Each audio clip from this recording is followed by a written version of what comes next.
the only thing God accepts. But at the same time, he says, husbands, you better submit to the Lord. And you better ordain your house according to God's order, because if you don't, God's going to be the one that sticks his finger in your belt loop and he's going to yank you up. Okay?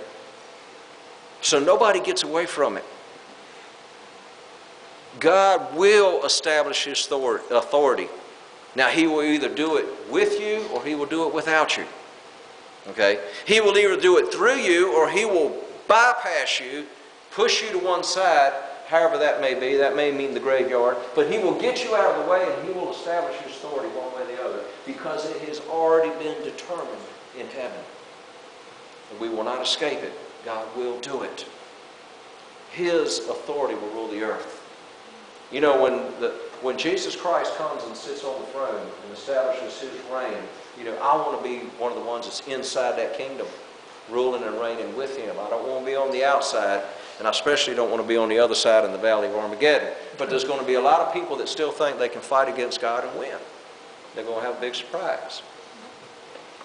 God will establish his authority, and it will be established, and it will be absolute. He will rule the nations with a rod of iron. And we have to understand that. Nobody will get away from God's authority.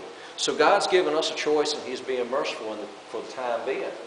And he's allowing us willingly to come under his authority and align our hearts with him and to do his will, and to say, God, all the areas of my life that are still contaminated with me, myself, God, work and set me free from all the things that are not allowing your authority to rule my life. And that should be our prayer.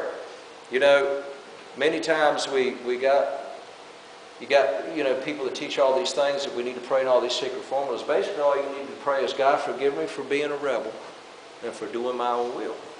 I want to do your will. That's all you need to pray. God, help me not to be rebellious.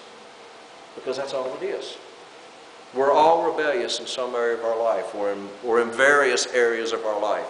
We may be smiling and great on the outside and have a bunch of friends, but there's still areas that God has to come in and conquer still in our lives before his kingdom can truly be established in us. But that's what God wants.